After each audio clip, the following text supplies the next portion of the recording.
ఏపీలో శాంతి భద్రతలు అదుపు తప్పుతున్నాయా? వరుసగా జరుగుతున్న అల్లర్లు దేనికి సంకేతం? జగన్ పొదిలి పర్యటనలో తీవ్ర ఉద్రిక్తత చోటు చేసుకోగా టీడీపీ వైసీపీ శ్రేణుల మధ్య రణరంగంతో భయానక వాతావరణం నెలకొంది. ఇంకోవైపు సాక్షి ఆఫీసులపై దాడులతో ఉద్రిక్త పరిస్థితులు నెలకొన్నాయి. అయితే ఇంత జరుగుతుంటే పోలీసులు ఎందుకు అదుపు చేయలేకపోతున్నారు? ఎవరు అధికారంలో ఉన్నా సరే శాంతి భద్రతలను కాపాడాల్సిన బాధ్యత పోలీసులదే. అధికార పార్టీ ప్రతిపక్ష పార్టీ అన్న తేడా లేకుండా పోలీసులు కఠినంగా వ్యవహరించినప్పుడే రాష్ట్రంలో లా అండ్ ఆర్డర్ అదుపులో ఉంటుంది. పోలీస్ వ్యవస్థ విఫలమైతే జగన్ హయాం నాటి పరిస్థితులు తప్పవా?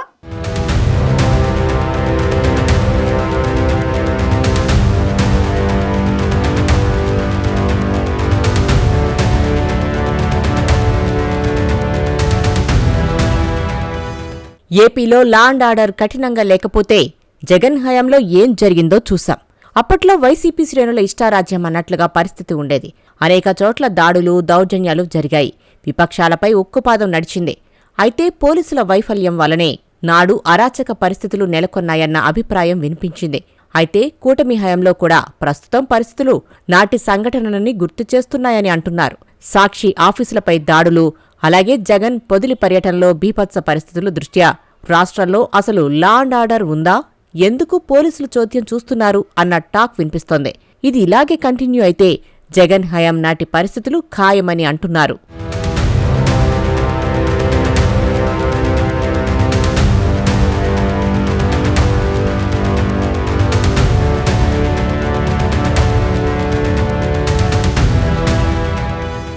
ఏడాది కాలంగా చూస్తే ఏపీ రాజకీయాల్లో కూటమి పవర్ఫుల్గా మారింది.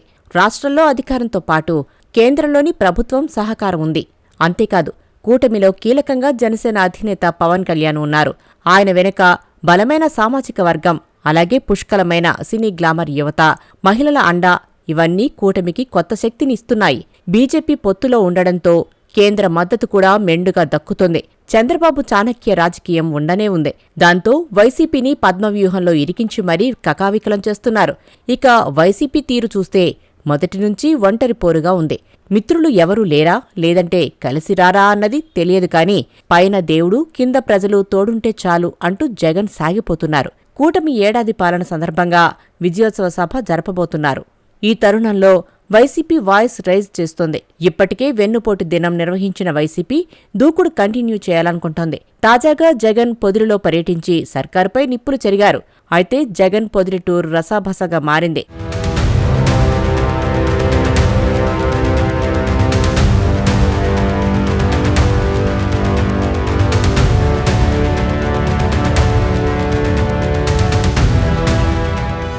పొగాకు రైతులకు మద్దతుగా జగన్ పొదిలి పర్యటనకు వచ్చారు. అమరావతిపై జగన్ అనుకూల మీడియాలో కామెంట్లకు నిరసనగా మహిళలు ప్లకార్డులతో ఆందోళన చేశారు. ఆ సమయంలో వైసీపీ, టీడీపీ శ్రేణుల మధ్య ఘర్షణ చోటు చేసుకుంది. రాళ్లతో దాడి చేయడంతో ఓ పోలీసుకు గాయాలయ్యాయి. ఇక పొగాకు రైతులను పరామర్శించిన జగన్ రైతులకు అనుకూలంగా నిర్ణయాలు తీసుకుంటే భారీ నిరసనలకు దిగుతామని ప్రభుత్వానికి హెచ్చరిక చేశారు.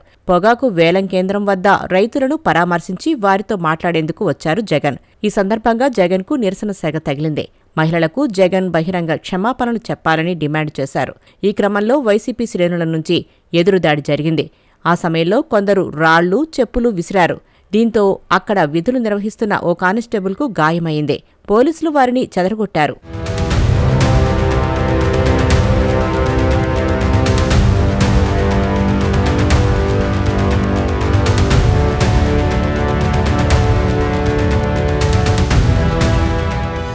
ఇక అమరావతిపై అనుచిత వ్యాఖ్యలు చేశారన్న కారణంతో రాష్ట్ర వ్యాప్తంగా సాక్షి కార్యాలయాలపై దాడులు జరగడం తీవ్ర ఉద్రిక్తతలకు దారితీసింది.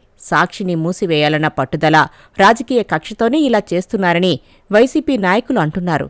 అయితే ఒకరు అధికారంలో ఉంటే ఒకరిపై దాడులు చేసుకోవడం, ఇలా కక్ష సాధింపు రాజకీయాలతోనే ఏపీ సర్వనాశనమవుతుందన్న వాదన సర్వత్రా వ్యక్తమవుతోంది. వైసీపీ హయాంలో టీడీపీ కార్యాలయంపై దాడి జరిగింది. వైసీపీ కార్యకర్తలు టీడీపీ రాష్ట్ర కార్యాలయంపై దాడి చేశారు. ఈ క్రమంలో పలువురు టీడీపీ కార్యాలయ సిబ్బందికి తీవ్ర గాయాలయ్యాయి. రక్తమోడుతున్న టీడీపీ కార్యాలయ సిబ్బందిని ఆసుపత్రికి తరలించిన దృశ్యాలు సోషల్ మీడియాలో ఇప్పటికీ వైరల్ అవుతూనే ఉంటాయి. అభిమానస్తులకు బాధ కలిగింది. మన మీద అభిమానం పెంచుకున్న వాళ్లు మనల్ని ఎవరైనా ఏమైనా అంటే వారికి కోపమొస్తుంది. బీపీ, షుగర్ అవి పెరిగి బాధతో దాడి చేశారు. అందులో తప్పేముంది అంటూ అప్పట్లో ఆ దాడిపై అప్పటి ముఖ్యమంత్రి వైసీపీ అధినేత వైఎస్ జగన్మోహన్ రెడ్డి సెలవిచ్చారు. కట్ చేస్తే ఇప్పుడు వైసీపీ సొంత పత్రికకి చెందిన కార్యాలయాలకు అమరావతి మహిళల సెగ తగిలింది. రాష్ట్రంలో అరాచకం జరుగుతుందని జగన్ అంటుంటే అప్పట్లో టీడీపీ రాష్ట్ర కార్యాలయంపై దాడి తమ వారికి బీపీ వచ్చి చేశారని జగన్ అన్నారని, మరి ఇక్కడ అభిమానులైన అమరావతి మహిళలకు బీపీ రాకూడదా అని టీడీపీ శ్రేణులు ప్రశ్నిస్తున్నాయి. పైగా ఇక్కడ మహిళలు తమ ఆత్మగౌరవం కోసం నిందించారని అంటున్నారు.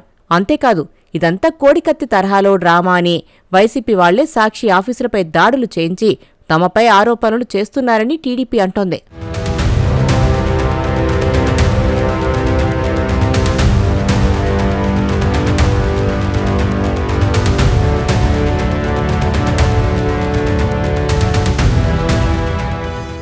ఏదేమైనా రాష్ట్రంలో లా అండ్ ఆర్డర్ను కాపాడాల్సిన బాధ్యత ఖచ్చితంగా పోలీసులదే. పోలీసు వ్యవస్థ చోద్యం చూస్తూ పోతే జగన్ హయాంలో నాటి పరిస్థితులే దాపొరిస్తాయని అంటున్నారు రాజకీయ పరిశీలకులు. ప్రజాస్వామ్యంలో భౌతిక దాడులకు స్థానం ఉండకూడదు. రాజకీయ పార్టీలు సంయమనం పాటించాలి. అలానే మీడియా కూడా బాధ్యతగా వ్యవహరించాలి. మరి ఇకనైనా పోలీసులు లా అండ్ ఆర్డర్ను గాడిలో పెడతారా లేదా అన్నది తేలాల్సి ఉంది.